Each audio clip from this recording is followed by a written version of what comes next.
Imagine my surprise when one of my D&D players turns to me and after 2 years of saying, "Oh, I like the Warframe-based D&D campaign, but I don't like Warframe the game." They turn to me and they say, "I'm gonna try Warframe again." And she's booted up the game for the first time and she's tried it out. And after a while, she's gotten the codex and she's looking through the different Warframes, and I've explained to her how the helmet system works. And she says to me, "Wrathful Advance on Dagath seems very good."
So, now that you've seen what Dagath is like in gameplay, I'm going to break down the build a little bit. In this state, she is a weapons platform, and she has a little bit of a lack in the survivability front once the levels start to creep up, but I've tried to account for that a bit. We'll start with how do you play Dagath in this form. Very simply, you hit your 3, you get Grave Spirit, and it gives you just straight up extra crit damage to all your weapons. You get a bit of survivability in the sense that you can survive a fatal blow, but if you get 2 fatal blows, you're kind of, you're screwed. So, Grave Spirit's very important to keep up.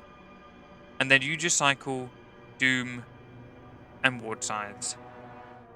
Both Ward Scythes and Doom proc viral, but Doom also boosts the damage of Ward Scythes.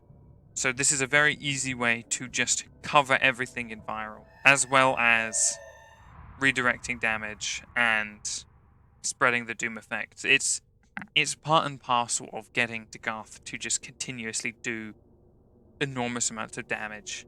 And then finally, it's just use your 4, of which we put Wrathful Advance, as I said in the very beginning of the video, in order to get extra crits on your melee. Looking at my Archon Shards, we've got casting speeds. That's just because I felt she was very clunky, very slow. And then 2 strength, 1 duration. I think I might have messed up and put duration here instead of strength. It's supposed to be strength. And then energy max. Just because, again, this is going to be very casting heavy, so a little bit more energy isn't going to hurt.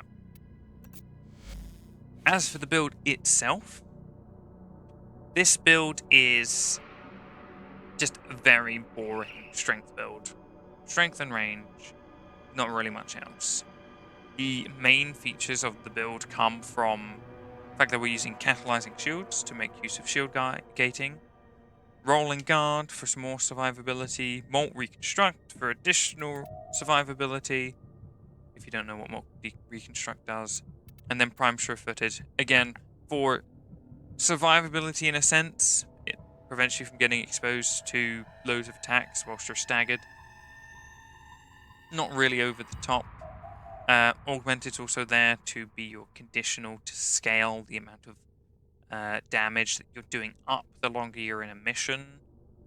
So it's not really a complex build. It's just a case of how these parts work, with the main focus of the build being a primer and the Dorrclave, which is the melee. So with the Dorrclave, again, this is not a unique build whatsoever, but the main features of the Dorrclave that I'm interested in is Rising Vendetta. Ignore the first half. My main focus was Gain 6 health per active status effect when struck with enemies, when wielded by Dagath. There's your survivability right there. You've got your viral, which comes off of your abilities. You've got your priming, which comes off of your primer. Plus, melee afflictions, when combined with Wrathful Advance on the 4th slot. Occasionally, enemies get knocked up if they don't die immediately, which then doubles the stacks of damage they have on them, and they then die very quickly.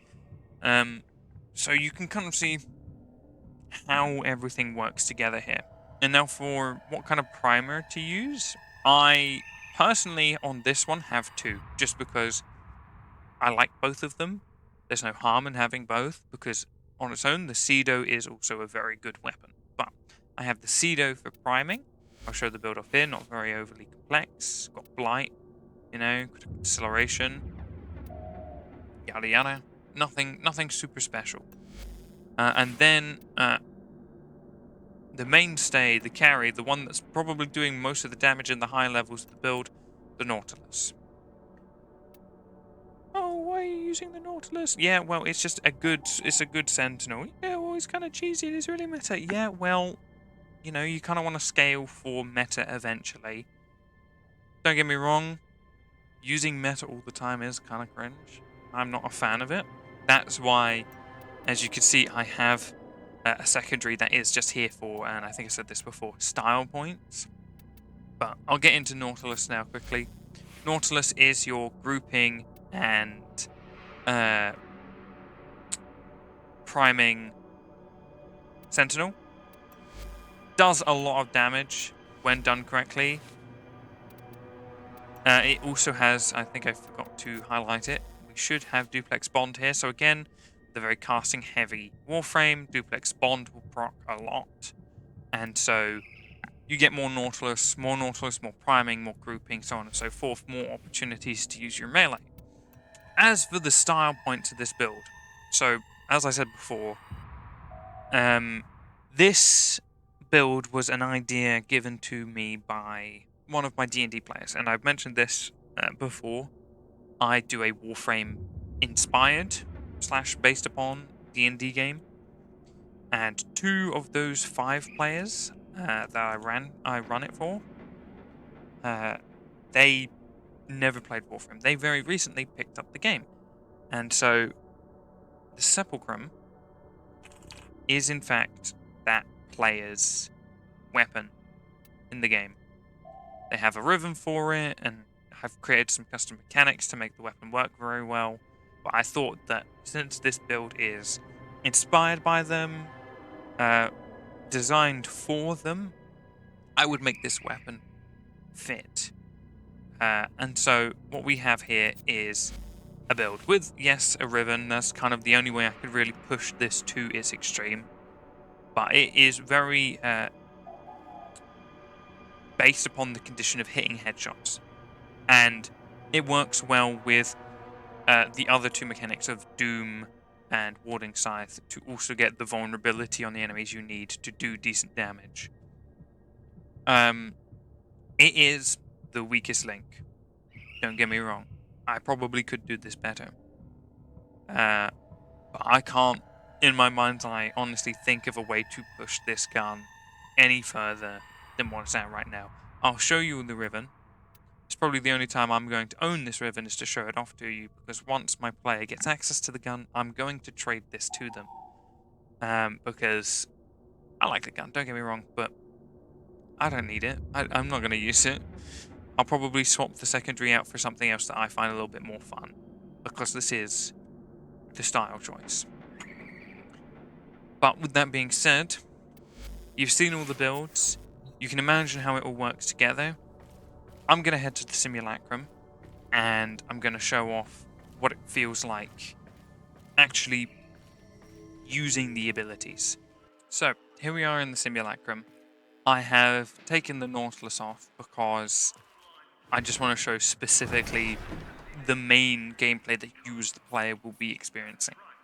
The Nautilus is mostly just supplementary to that. So, you hit your Grave Spirit, and assuming the Nautilus primes, or you don't have the Nautilus, so we're going to prime with the Cedo, you prime all of these enemies, Lovely.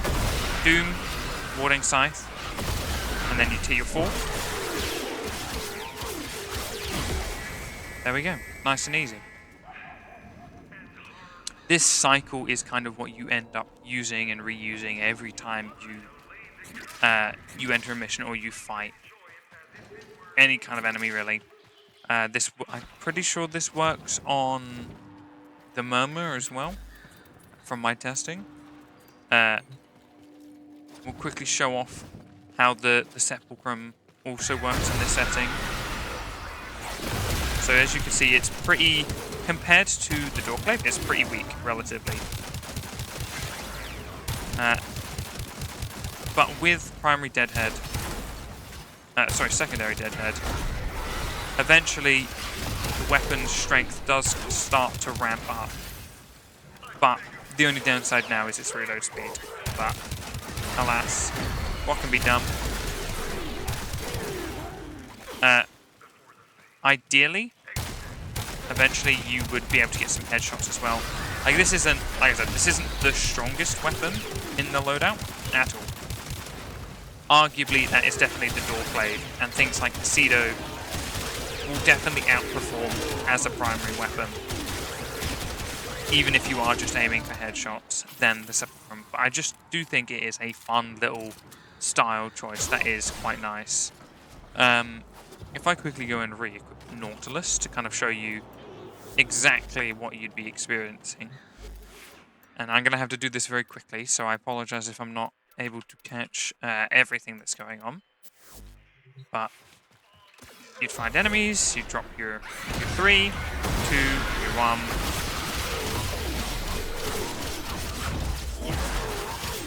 You know, hit your 4 every now and then.